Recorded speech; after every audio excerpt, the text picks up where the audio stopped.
마태복음 28장 16절로 20절까지 말씀, 우리가 잘 알고 있는 하나님께서 제자들에게 주신 위대한 명령이라는 부분이에요. 또 세계 복음화의 명령이라고 말하기도 하는데요. 오늘 이 말씀을 받는 사람에 대한 설명, 이 명령을 듣는 사람들이 부활하신 예수님께 이 명령을 들었는데, 그 사람들은 11제자가 지금 갈릴리에 가서 예수님이 지시한 산에 갔어요. 그리고 거기서 그들이 예수님을 보고 나서 그분에게 경배했다고 말해요. 그런데 재미있는 표현이 있어요. 아직도 의심하는 사람들이 있더라. 놀랍죠? 그렇죠? 아직도 의심하는 사람들이 있었던 거예요. 근데 우리가 오늘 말씀은 그분이 장사한 지, 죽으셔서 묘지에 묻히신 지 사흘 만에 죽은 자 가운데서 부활하시고라는 사도신경의 우리가 오늘 5번째로 살펴보는 그 내용이 되는데요. 그 가운데 그들이 부활하신 예수님을 만나서 경배하고 보고 했지만 그 가운데 의심하는 자들이 있다라고 말하고 있어요. 근데요, 여러분, 제자들이 여기서 의심하잖아요. 근데 이 의심의 종류가 어떤 의심일까요? 쉽게 말하면 예수님의 부활에 대해서 역사적으로 보면 너무나 다양한 의심들이 있어 왔어요. 그리고 의심 가운데 예수님의 부활에 대해서 다양하게 사람들이 해석했어요. 그걸 무슨 설이라고 그래요. 누가 말하기를 아마 예수님은 부활하신 게 아니라 이렇게 했을 거야 라는 식으로 말하는 말들을 무슨 설이라고 말하는 것이죠. 근데 특별히 우리 모두가 부활 딱 놔둔다면 모든 인간이 부활을 믿어요, 안 믿어요? 안 믿겠죠. 자연적으로 봐서도 이제까지 역사적으로 죽었다가 다시 살아나는 사람이 있어요? 아니요. 예를 들면 창에 찔려가지고 이제 피를 다 흘리고 나서 이제 죽었어. 근데 다시 살아나는 사람이 있었냐고요. 우리 모두 이걸 또 재현할 수 있나요? 지금 반복할 수 있나요? 누군가에게? 있다고. 지금도 여전히 그런 일이 벌어질 수 있다라고 말할 수 있는 사람이 있어요? 아니에요.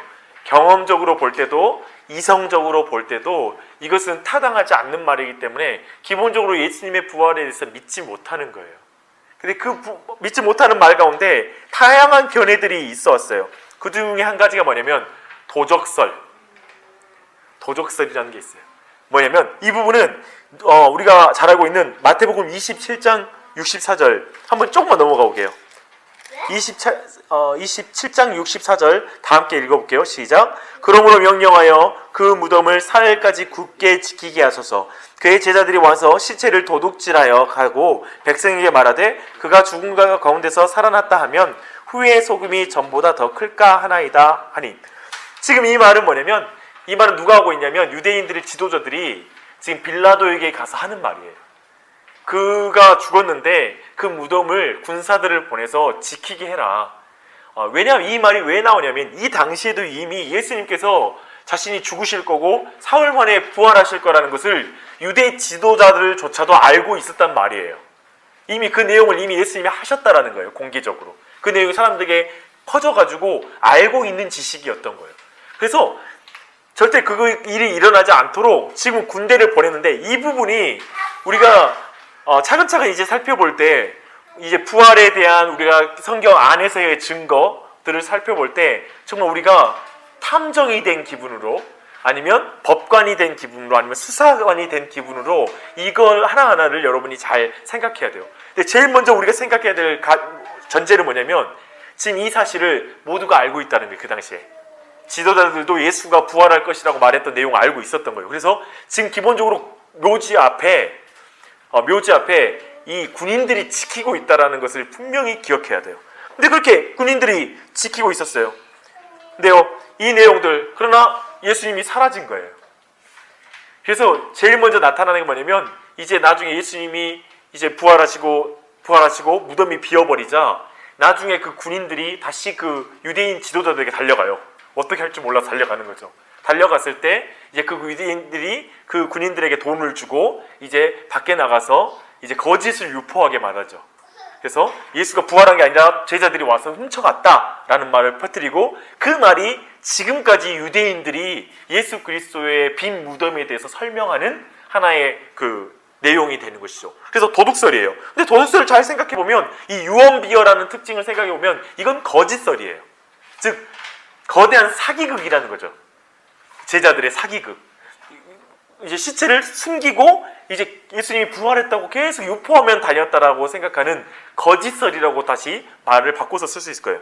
근데 한번 생각해 보십시다. 여기서 한번 반론을 해볼게요. 첫 번째 뭐냐면 지금 예수님 붙잡히시자 제자들 모두 도망쳐 버렸다고요. 너무 겁이 나서 도망친 제자들이야. 두려움에 떨고 있어요. 근데 그 제자들이 예수님이 죽었어요.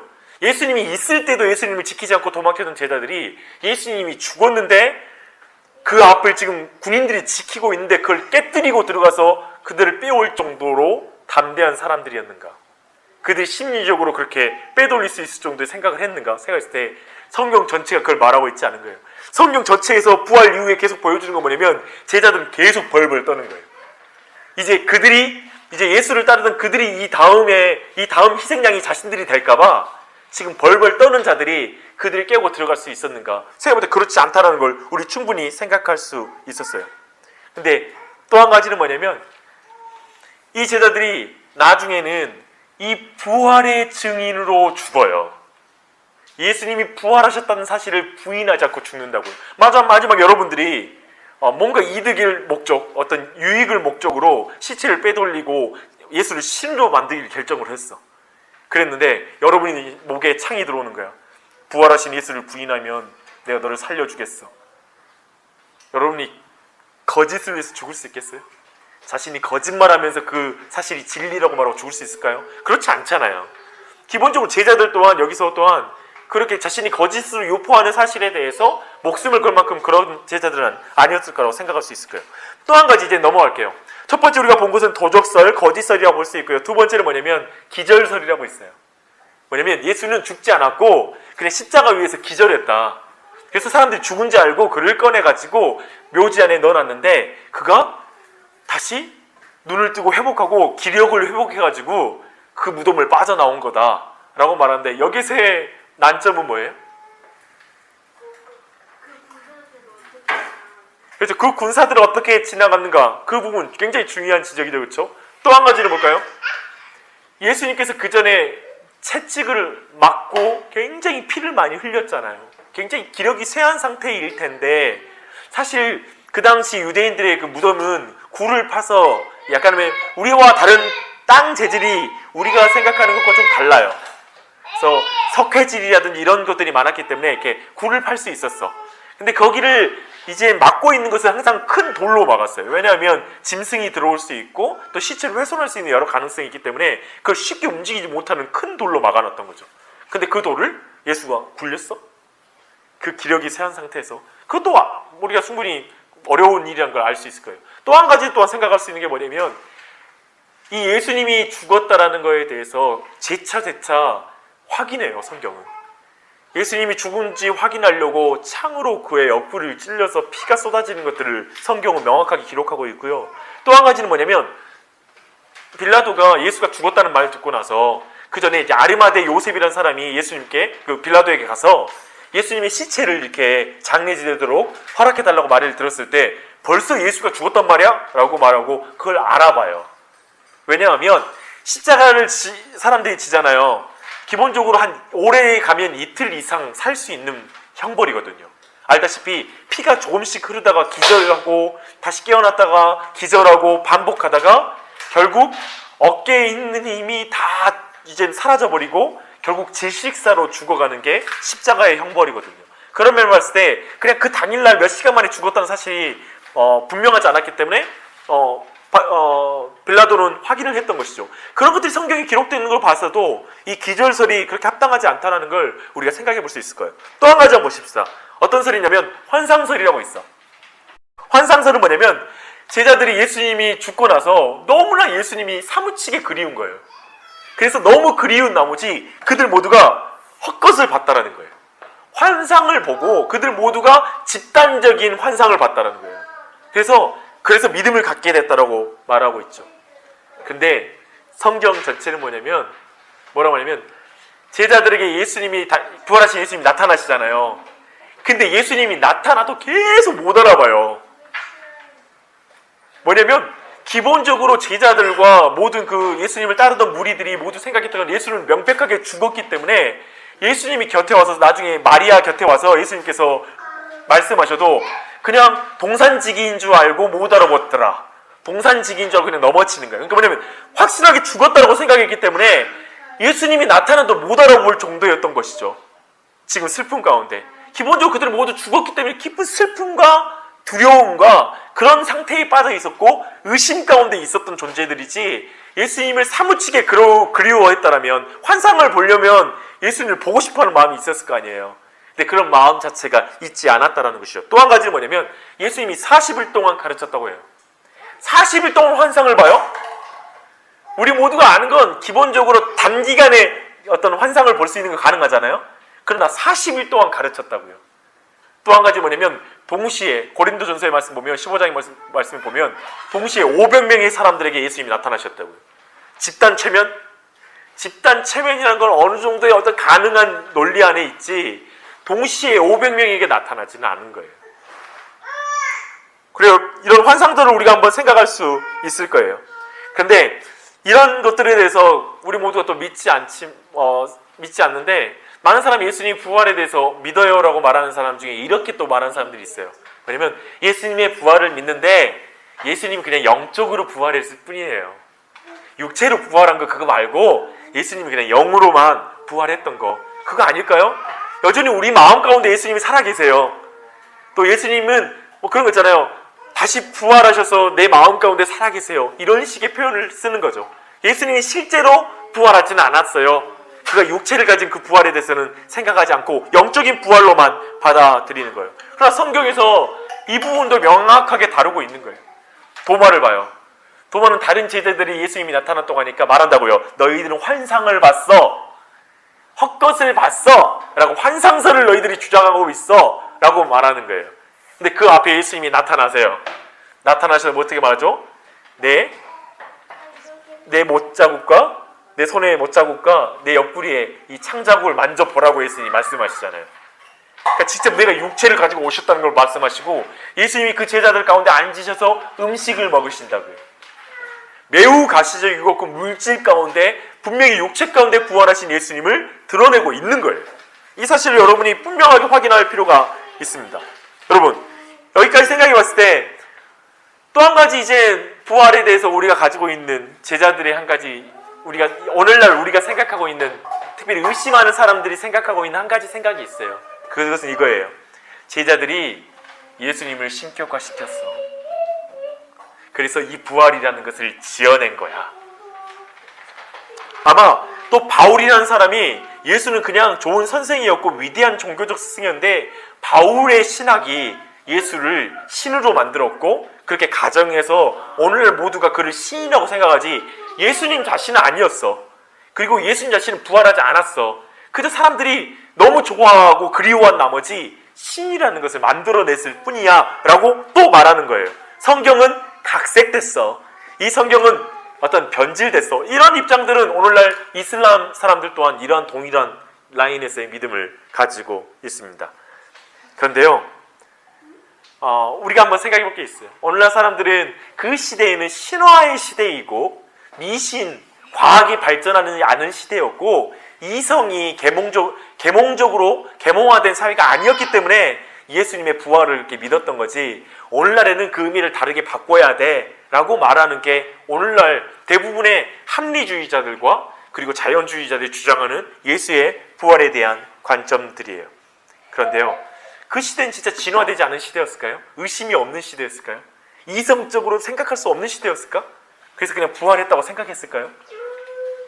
제가 오늘 처음부터 마태복음 28장 16절 17절을 다룬 이유가 뭐냐면 마태복음 28장 16절과 17절을 잘 보면 뭐냐면요, 이 이전에 도마를 만나준 사건도 있었고 거듭거듭 예수님의 제자들이 지금 갈릴리에 가기 전에부터 부활하신 예수님을 여러 번 만났어요.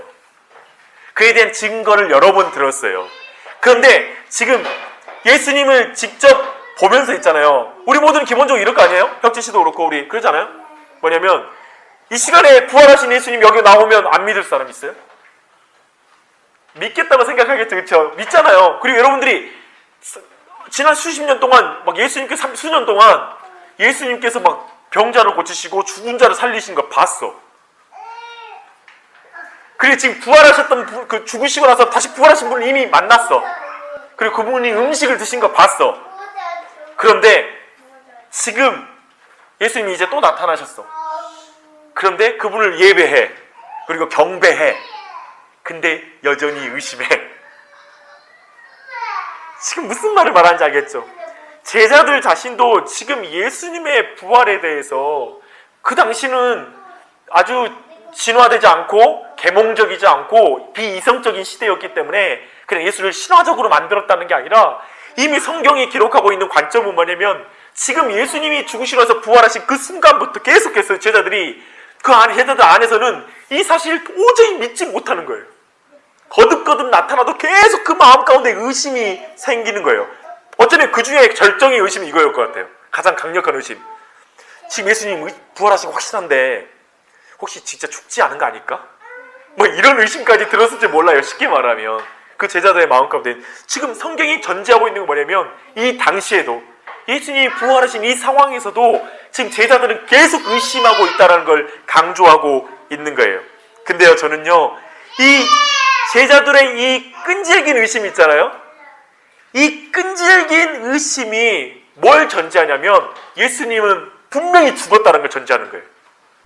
예수님 며칠 전에 분명하게 예수님은 십자가에 못 박혀 죽었고 정말 살과 피가 다 살을 찢기고 그리고 피를 다 흘리시고 죽었다는 걸 그들의 눈으로 너무 똑똑하게 봤기 때문에 도저히 그 살아나는 사실을 믿을 수 없다는 측면이 있는 거예요. 이 사실 안에는. 그리고 또 한 가지는 뭐냐면 이것이 이 의심이 바로 예수님의 죽음에 대한 명백한 의심일 뿐만 아니라 이것 자체가 예수님의 부활에 대한 가장 강력한 증거이기도 하는 거예요.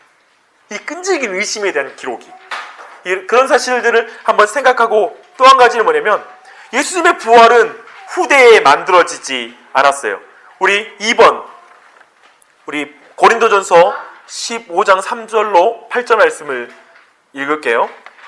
다 함께 읽겠습니다. 시작. 내가 받은 것을 먼저 너희에게 전하였노니 이는 성경대로 그리스도께서 우리 죄를 위하여 죽으시고 장사 지낸 바 되셨다가 성경대로 사흘 만에 다시 살아나사 게바에게 보이시고 후에 12 제자에게와 그 후에 500여 형제에게 일시에 보이셨나니 그 중에 지금까지 대다수는 살아있고 어떤 사람은 잠들었으며 그 후에 야고보에게 보이셨으며 그 후에 모든 사도에게와 맨 나중에 만삭되지 못하여 난 자 같은 내게도 보이셨느니라.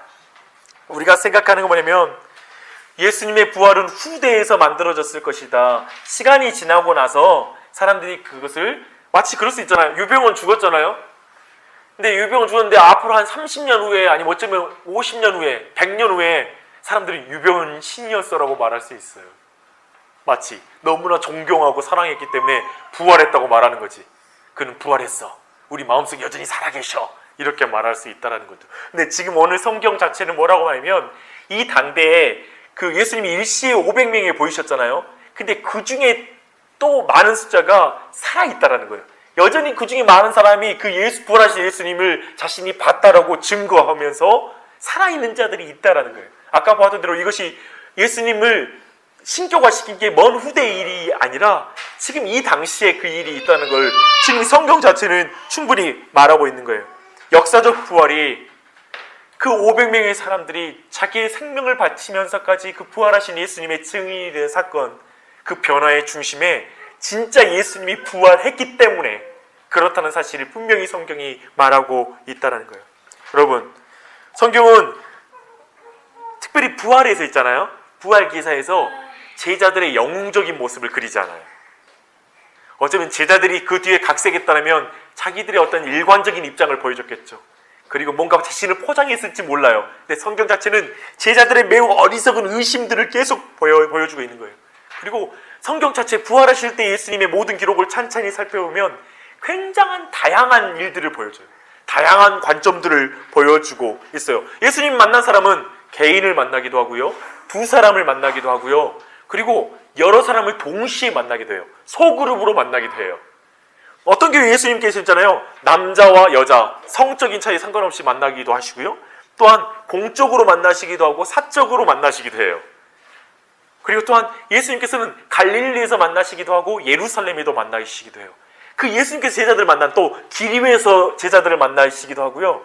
거기에서 성경을 풀어 설명해 주시기도 하고 음식을 같이 먹으시기도 하시고 함께 어떤 그 갈릴리 바닷가에서 아침밥을 만드시기도 하셔요. 그러니까 부활에 대한 이 성경에서의 기사들은 그냥 한순간의 환상이나 어떤 한 사람의 어떤 가정, 마치 우리가 생각하는 모하메드라고 있죠? 모하메드 이슬람을 창시한 사람이 혼자 산 위에서 환상을 본 걸 기록해놨거든요. 그것이 꾸르안이거든요. 근데 지금 예수님의 부활은 그냥 어디 혼자 환상으로 보는 사건의 문제가 아니라 매우 다양한 사건 가운데, 사람들 가운데, 환경 가운데, 장소 가운데 여러 정황 속에서 만난 기록들을 지금 기록해 놓은 거예요. 이 측면들이 부활에 대한 가장 강력한 성경 내적인 증거이기도 해요. 성경 자체가 보여준 증거인 거예요. 예수님은 명백하게 부활하셨을 때 뭐냐면 분명하게 육체가 부활했다, 죽음을 맛보고 부활했다라는 사실을 성경 자체는 계속 강력하게 증거하고 있는 거예요. 이 모든 것이 보이고 있는 결국 가장 강력한 증거는 뭐냐면 군병들이 지키던 무덤이 비어있다는 거예요. 그것은 예수님이 부활하셨다는 가장 강력한 증거라고 성경은 말해주고 있는 거예요.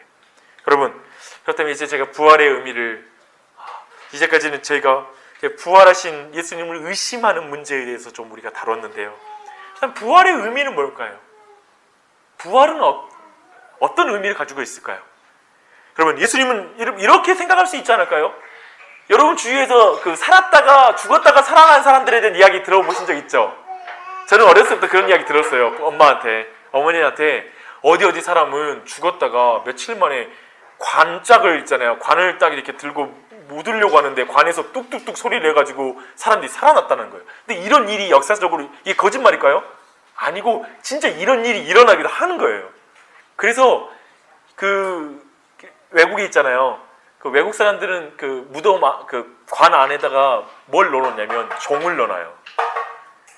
혹시 살아나면 종을 흔들어서 다시 이렇게 파묻지 않도록, 이렇게 실수하지 않게 하려고 그 만에 하나의 가정을 두고 그런 일을 한대요. 그러니까 마치 그런 일이 벌어지는 거 있죠. 그렇다면 예수님께서 그런 거 아닐까요? 아무튼 죽었다고 완전히 다 판정도 다 받았는데 나중에 다시 살아나는 거. 그것과 근본적인 차이는 뭘까요? 지금 성경에서 말하는 것.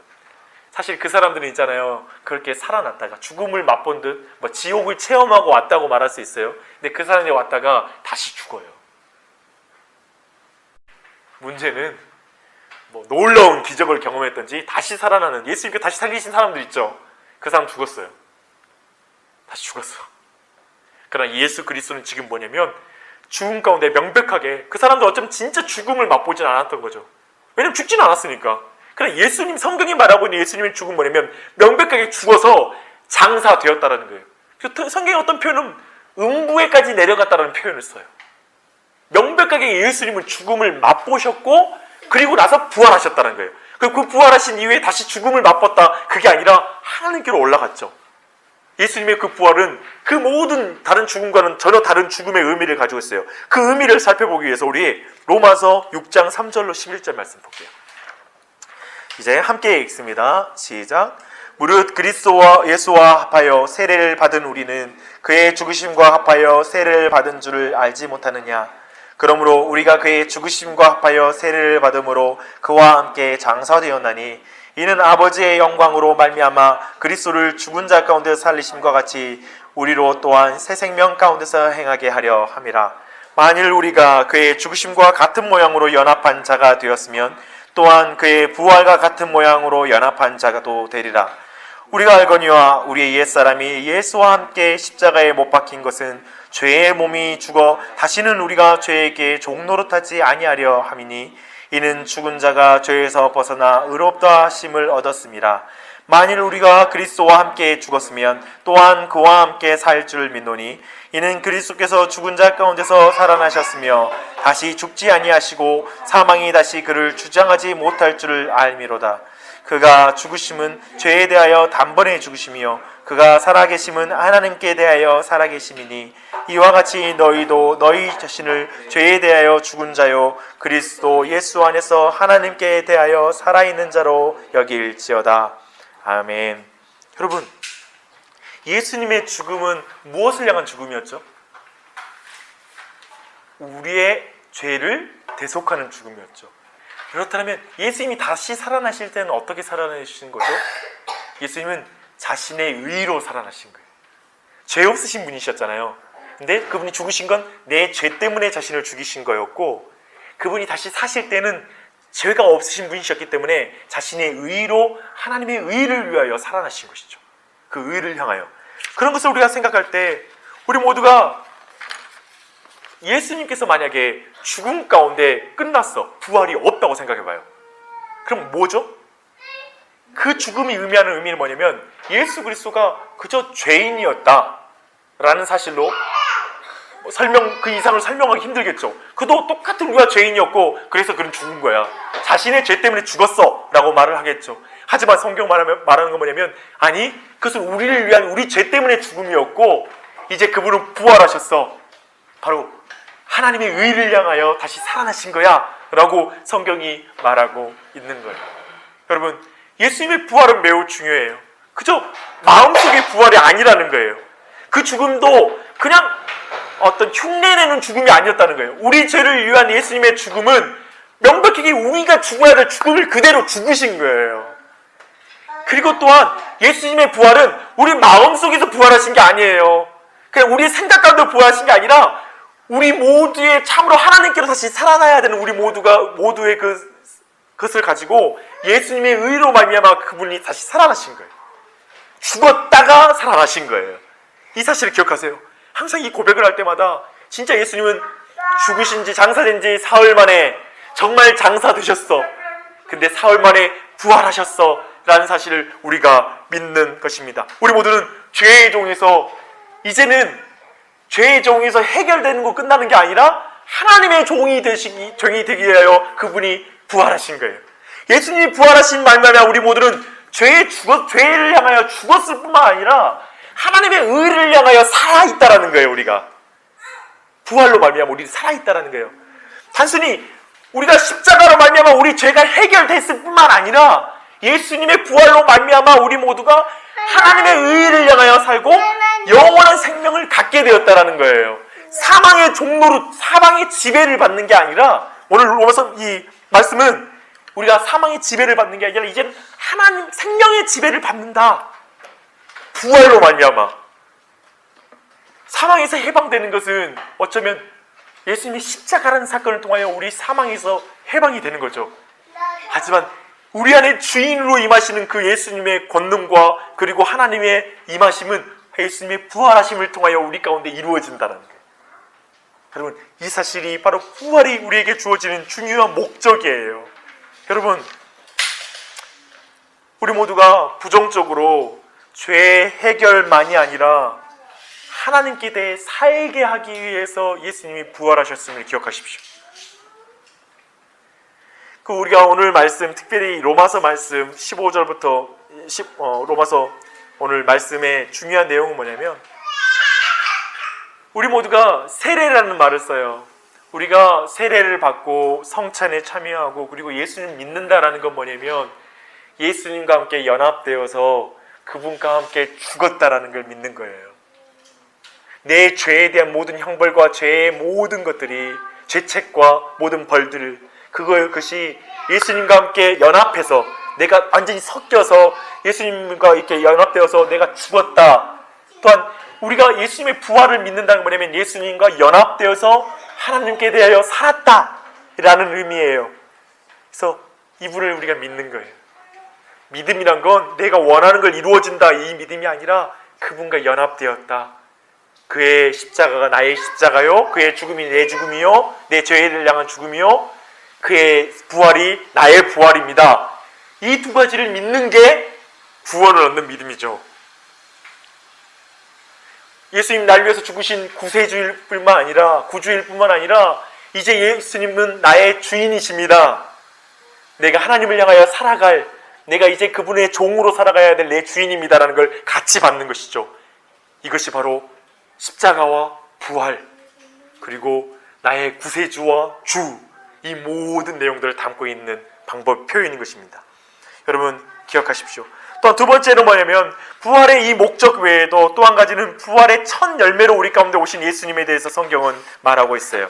고린도전서 15장 20절 26절 보십시다. 다 함께 읽겠습니다. 시작. 그러나 이제 그리스도께서 죽은 자 가운데서 다시 살아나사 잠자는 자들의 첫 열매가 되셨도다. 사망이 한 사람으로 말미암았으니 죽은 자의 부활도 한 사람으로 말미암는도다. 아담 안에서 모든 사람이 죽은 것 같이 그리스도 안에서 모든 사람이 삶을 얻으리라. 그러나 각각 자기 차례대로 되리니 먼저는 첫 열매인 그리스도요, 다음에는 그가 강림하실 때에 그리스도에게 속한 자요, 그 후에는 마지막이니 그가 모든 통치와 모든 권세와 능력을 멸하시고 나라를 아버지 하나님께 바칠 때라. 그가 모든 원수를 그 발 아래에 둘 때까지 반드시 왕노릇하시리니 맨 나중에 멸망받을 원수는 사망이니라. 본문도 우리 모두가 사망에서 생명으로 옮기는, 특별히 이런 표현을 써요. 예수님은 부활의 첫 열매다 라는 표현을 쓰는 거예요. 우리 모두 이런 질문을 할 거예요. 목사님, 그렇다면 지금 예수님과 연합되어서 예수님이 부활이 나의 부활이라면 왜 우리가 지금 죽나요? 왜 육체는 우리 지금 죽으면 땅에 파묻혀야 되잖아요. 왜 그렇죠? 그러면 계속 영원히 우리가 살아야 되는 거 아닌가요? 믿는 사람들은? 라고 말하는데 성경은 이렇게 말하는 거예요. 그 일은 영원히 우리 육체와 함께 우리 영혼이 온전한 모습으로 하나님 앞에 영원히 사는 것은 예수님이 재림하시고 나서다. 예수님은 첫 부활의 열매가 되시고 이제 재림하실 때에 우리 하나님의 하늘 낙원에서 우리 영혼이 낙원에 있다가 이 땅에 내려올 거고, 그 마지막 날에 예수님께서 이 땅에 우리가 죽었던 모든 육체들을 이 땅 가운데 다시 부활체로 새로운 육체, 어떤 부활의 그 육체를 가지고 그렇게 일으키셔서 그때 그 영혼과 만나게 하셔서 하나님 나라에서 영원토록 새하늘과 새 땅에서 영생을 얻도록 그렇게 인도하신다라는 말씀을 약속해 주시는 거예요. 그래서 예수님은 부활의 첫 열매예요. 사랑하는 여러분, 우리 모두는 결국 우리 또한 부활할 거예요. 우리가 이 땅에 죽어도 우리의 육체는 우리가 영원히 살 거예요. 우리의 영혼은, 우리의 모든 영적인 생명은 계속 이어질 거예요. 그런데 우리 육체들은 다시 예수님께서 부활하셔서 우리의 영원한 생명 가운데 하나님의 나라에서 살도록 주님이 인도하실 것입니다. 여러분, 이런 사실, 부활의 목적과 또한 우리의 부활의 소망을 여러분이 가졌으면 좋겠습니다. 이제 마무리할게요. 우리 함께 보았던 로마서 6장 4절 넘겨서 로마서 6장 4절 말씀만 다시 한번 읽어볼게요. 시작.